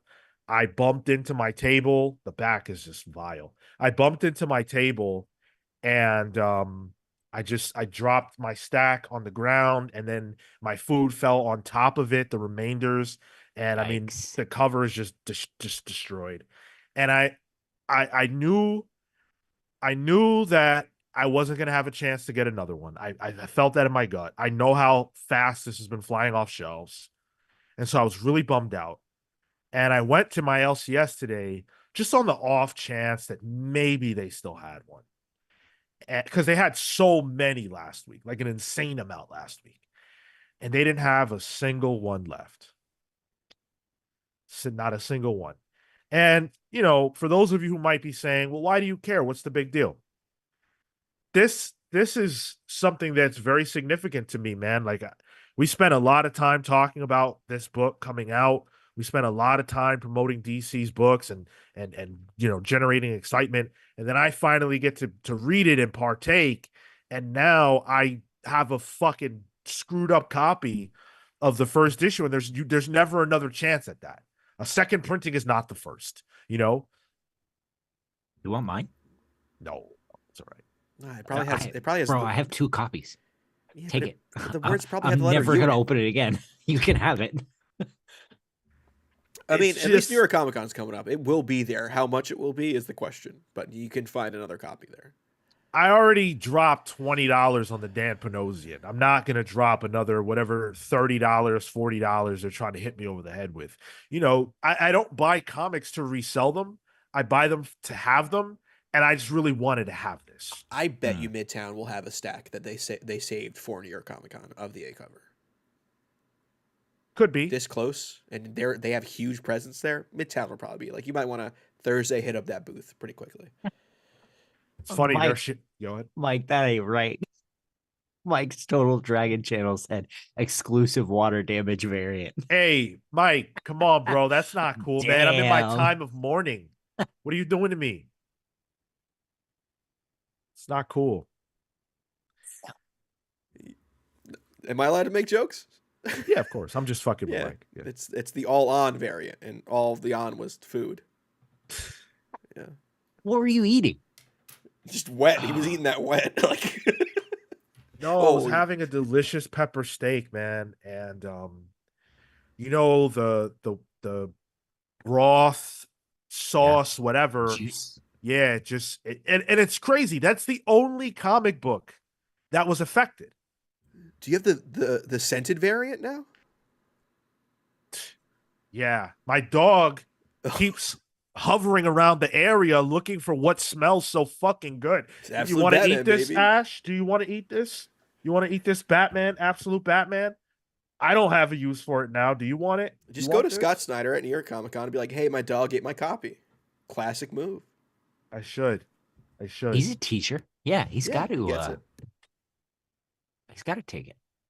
Yeah, I'll mail you mine. No big deal. Nah, no. It's all right. I'll just suffer through the fact that I no longer have a pristine copy of Abs Batman. It's Well, okay. At least you did get that Dampen Ocean. Like, at least you're not shit out of no copies. Yeah. Yes, this is true. This is true. I don't have a copy.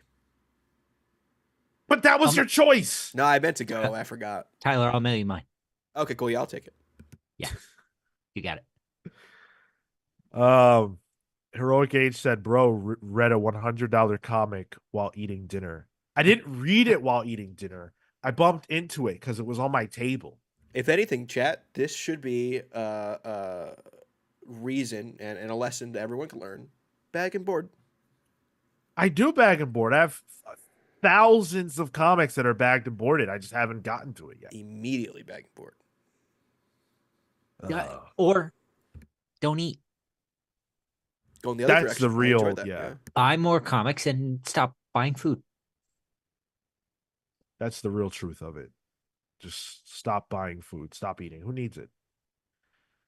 Roboter says, Triple Hole says they'll have tons at NYCC. I don't know, man. We'll see. I hope so. Roboter saying Sean's dilemma is the exact reason why I don't lend books out anymore. Do you guys lend out books? Yeah. Actually, you know what? I lent my professor a copy of Hicksville. And then I fucking graduated. I'm never gonna get it back. This is why I don't lend out books. I'll send you my copy of Hicksville that I bought when we did that freaking book That's club a there. that's a trade. I love that book. You know how I lend out books? Like, I've had friends come over and, they see my bookshelves and all that. And they're like, "Oh, look at this book." I'm like, "Oh yeah, take it."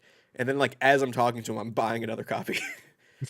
Just so I know that you're like, "Oh, just take it. That one's yours. This is a gift." I stopped lending out books because I had lent a person. I lent them my collection of Coheed and Cambria comic books, which that's a band that I really love, and those comics are precious to me. But this person was, big fan of the band too, so I thought, hey, dude, you should read these. They're real good, and he was very jazzed about it. And then I also lent the same guy my copy of Understanding Comics, I lent him a whole bunch of like how-to books for comics, and he never gave them back, and then we weren't friends anymore. So I can't even get him. So I'm done with that. Send me his address. We'll get it. Oh shit. I can't even get into that on the air, bro. That's a whole other scenario. But anyway, enough about my tale of woe. What are the numbers? What are we looking at? What are you guys saying here? Ooh, it is not a lot of bets this week. We have Rami, I think, with the first bet. Rami is coming in with that Dan Trudeau special, number 16. Perennial winner James Jones says 18 for Sean. Philosopher King says 12. Near, never far away, says 14 for the stack. Heroic Age 616 says 19. Mike's Total Dragon channel says one book. Mike, I don't think you get the game. CW Gordon says this week seems like a mess, so I'm going to say 15. Roboter says going for the 13 comics of Sean stacks. Izzy says 14 for the food-filled bat stack. I think Mike Hank says 17. Marowak Escuro says 18. Pound says 19. Triple O says 13. Double Vision says 15. And that's it. That's what we got. Planet 628 says, I saw Code and Kane reopen for Primus last year. They were awesome. Hell yeah, dude. I wanted to go to those shows. Yeah, hell show. That's awesome. That is awesome. Double Vision, just throwing it in my face. There are 4 comics shops around me within a 30-mile radius. I ended up getting 4 copies of Absolute Batman #1 main cover and the Jim Lee main Virgin foil. Well, bully for you, Double Vision. Congratulations. To be That's fair, awesome. there are like 10 comic shops in the 30 miles around you. Are there? 30 minutes. They're 30 miles. Oh, 30 mile. I don't radius. Then you're getting into Jersey though with that radius. In Manhattan, though, like in Manhattan, there's I don't even think we're in double digits at this point. Yeah, I wouldn't. True. Yeah, I've looked up at least Comic Shop Locator. I've looked that up, and there's not as much as you'd hope. All right, so we've got the Friendlation says 16. Okay, perfect, good. Glad you got in, Fran. Good to see you, dude. We've got the 6 we did for the show. So, Mike, you are out. Sorry. Take your dragons elsewhere. I also bought Miles Morales Spider-Man #25. I've been loving that series. I think it's a lot of fun. Green Lantern #16. I'm excited to see where Jeremy Adams plans to take things post the core special. Is there Monaco too? Yeah. Wolverine #2. Catwoman #69. Can't wait to get into that. Department of Truth #26. One of the best series on the stands right now. Everybody should probably be reading that. Grimm #20. It's also very good. Spider-Man Reign 2 #4. I'm gonna catch up to that when it's over. I'm not even gonna. It's my plan too. Yeah. Like as in I'm buying them, but I have no intention of reading that comic until I can read them all at once. I'll get the trade. Yeah. Yeah. I also picked up Black Cloak #9. Black Cloak made its return, so I'm really excited to jump into that. The Powerpuff Girls #4. I decided to take a chance on a #1. I always try to do that if there's a #1 on the stands, where I can. And that this week was Vicarious #1. That's a Boom book by Ryan Perot. Power Rangers. Yeah, right, exactly. Eleonora Carlini, Mattia Lacolino, and Luca Mattoni on colors. Wow. I don't know that creative team. Well, they're all Italian. Why would you? Becca Carey on the letters actually as well. So looking forward to seeing what's up with that. I also grabbed. Did I grab anything else? Surely I did, because that was not all that there was. I was looking for that. That it's Akira, the Absolute Batman variant, the Javier Fernandez. Yeah, that one's gonna be at a New York Comic Con exclusive, I think. Oh, ooh, okay. So you might get it. You might Yeah. get your copy. That of might be at like the Batman New back. York Comic-Con booth, like their merch booth. Mhm. Oh shit! So I got to make it to the merch booth pretty quickly to get that, and that is it. Those are the books that I pulled. I got 16. Is that right? Yeah, that's 16. Rami right off the Ooh. bat. So we got Rami. Yeah, Rami and Franlations with that Dan Trudeau special. I think James Jones said 15 as well, 16 as well. No, James Jones said 18. Not a perennial winner this time. Ooh, slightly off. Slightly off. Rami and Franlations. Oh, you know what? I hate to do it to you, but that Forgot. is actually incorrect because I forgot to say Titans. Hmm. I bought Titans. Fucking So hell. 17. Sorry. So sorry. Okay, so we have then Mike Hank, Hey, number Mike. 17. Wait, Rami, is this the fourth time you've almost gotten it? Anytime Sean sees that Rami has the number, he has to He goes, oh, I dangle forgot. it right in front of him. For your sake, Robbie, I almost just didn't even say that, but I was like, we have to respect the stack. We have to respect it. And frankly, had I actually bought Action Comics, it would have been 18. But I just didn't buy it. So that's the game. Congratulations, Mike Hank. If you want, I'm sorry, Robbie. Dude, if you want one of these, feel free to reach out to Mike. If you want one of those Marvel books that I talked about, you can absolutely reach out to me on social, be that Discord, be that Twitter/X. Just get us some way and I'll get you the cover or the code. The two that I got from Sean were Uncanny X-Men and Ultimate Spider-Man. Yeah, so any of those other Marvel books are fair game if you want it. Like I mentioned, we will be at New York Comic-Con for the rest of the week. So that is really what we're going to be invested in. Our socials are going to be a great place to take a look to see what we're up to, what we're posting. Might even have some collabs because I know BJ Kicks is going to be there, so we'll probably say what's up to him. Sal will be there. Omar from Near Mint will be there. So a lot of our new friends will be in the building. I'm pretty hyped. Yeah. I'm pretty excited. Anything you're hunting for this year? I'm not really much of a buyer at New York Comic Con. I'm pretty focused on the task at hand when we're there. If I could get a copy of Absolute Batman #1, that would be slick. I saw, now I don't even know if this is gonna be on sale. I have no clue at all. But I saw that Jeff Johns posted a video of someone playing with the Junkyard Joe doll, the toy. And if they have any of those, I gotta get that.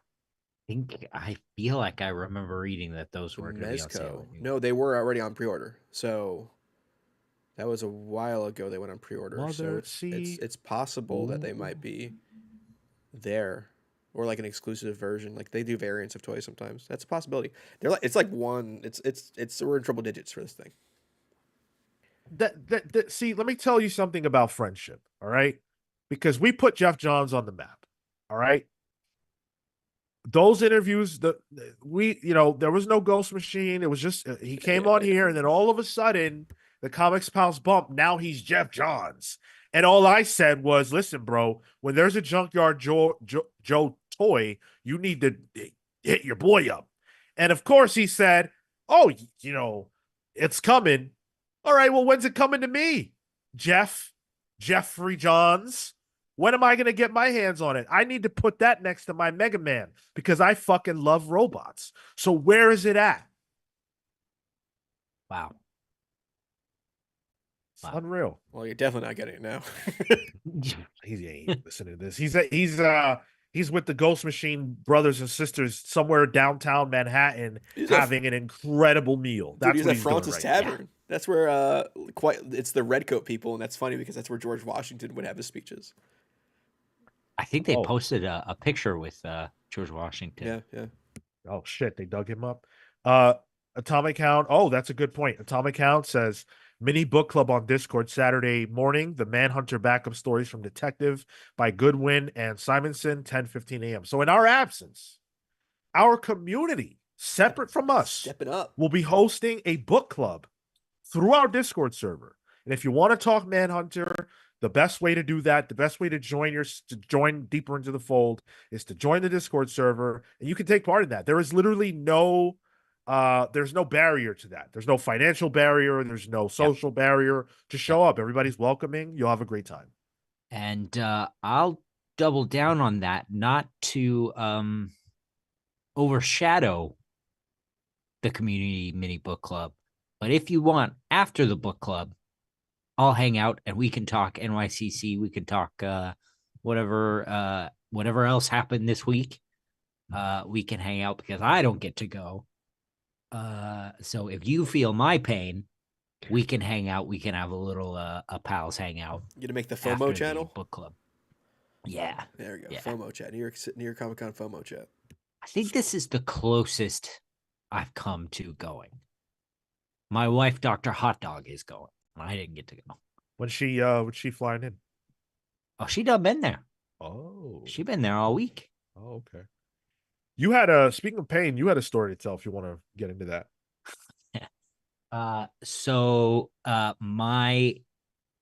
Like I said, so Dr. Hot Dog out of town. So I'm ruling the roost, right? I'm keeping track of things. And it's not going great. So I'm doing a manga. I'm working on lettering a manga. So I've been pulling late nights. We've been recording late nights for me, but I've also been doing my day job. And that means I have to get up but early after staying up early. But it also means I have to get up earlier because I have to hang out with the dog. Now, my dog is depressed because Dr. Hot Dog is gone. So he's not eating his breakfast. So this morning, I was pumped as hell when I get him to eat his breakfast. Now, I go get in the shower, I get ready for work, and I go. Now we have a dog camera. I keep it on him when I'm at work, even though I work like an hour away and it's not gonna, what am I gonna do, right? I notice he's not in view of the camera, and he's a really well-trained dog, so I'm not like worried. So okay, it's fine. Most of the time he sleeps through the day. I can see him on the couch. It'll be fine. Go on. Is there a microphone on this camera you could use? Yeah. Okay. And that's an essential part of the story. So I didn't see him for a while. So I texted Dr. Hot Dog and I said, hey, would you say something on the microphone just to get his attention and get him to come back? And then I see him on the couch. Okay, great. It's all good. It's all fine. He's good. 2 hours later, I get a message from Dr. Hot Dog. Oh no, I said something to him and now he's panicking. He's pacing around the house. He's at the back door. He's at the front door. What are we going to do? Like, look, man, then what can we do? So I'm watching him on the camera and I'm starting to get like worked up because I'm like, man, just chill out. Like, I know, I know where you're at. You just got to lay down. Blake, just lay down. So I text my mother-in-law who lives up the road. I say, hey, would you come sit with the dog?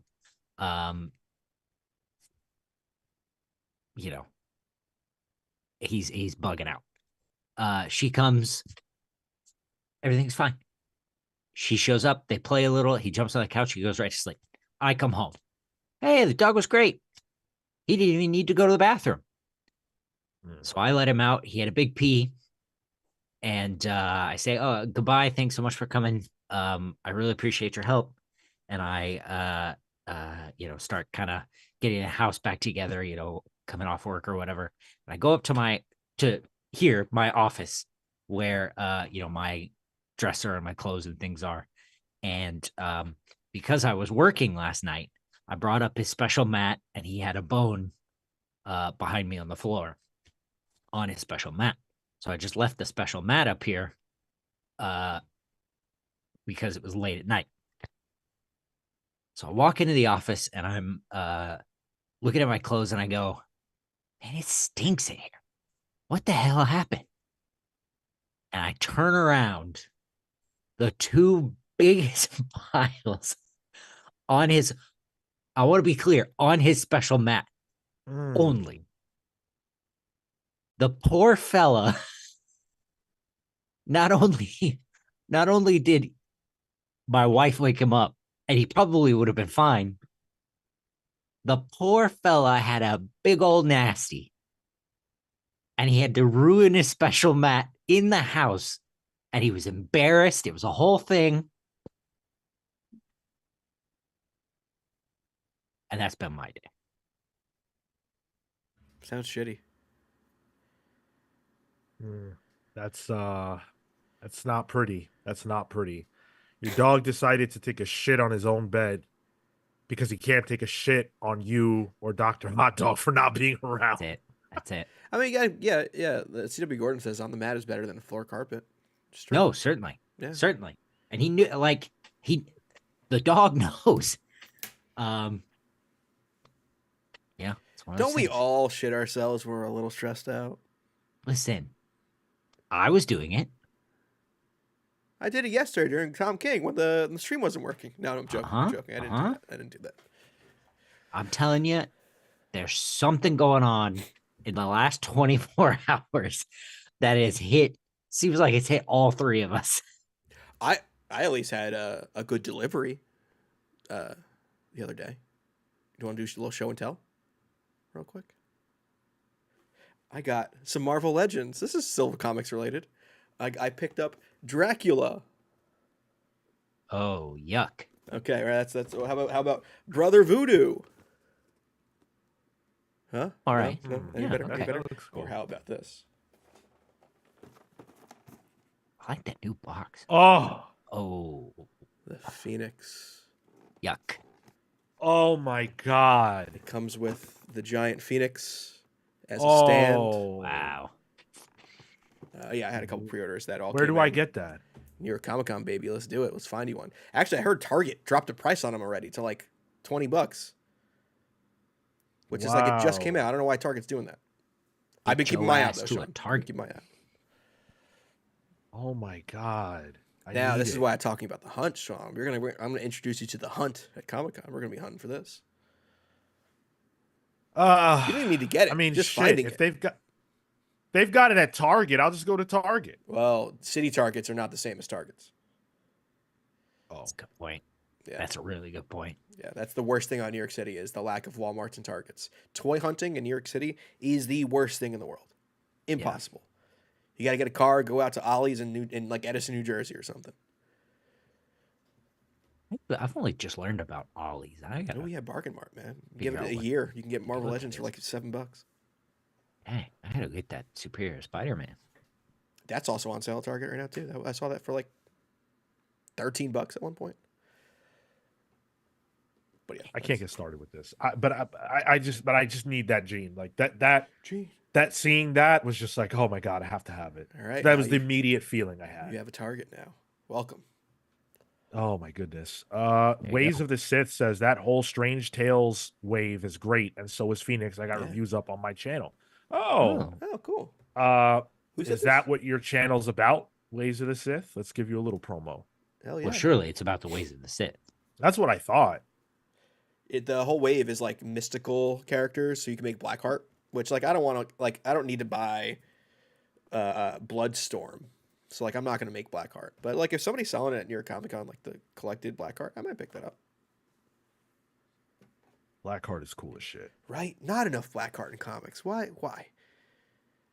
Like your name is Blackheart. You should Right. be, like what the fuck? Like Blackheart and Shuma Gorath. Where's he?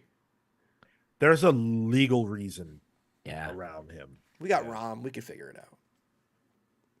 Who's wrong? The Space Knight. Oh, On Space Knight. Oh. Also, Angela. It's true. Did that go back to Gaiman? No, she's still around. She was in Immortal Thor recently, I think. They had who was it? Who was it that they had for like 3 seconds? Was it Conan? Conan, yeah. Conan, yeah. Yeah. That was bugged out. Good stuff. All right. Anyway, we got to go. We've got prep work to do. You know, we've got all kinds of stuff. I got AEW to watch. I'm about to head over to your place right now. Right. Yes. Thank you so much for tuning in and hanging it out. Thank you. Really appreciate you guys that showed up despite the fact that we're doing this on a different day. I hope that you will keep in mind the fact that we will not be live Saturday. We will be live Sunday night, which is a big difference, I know.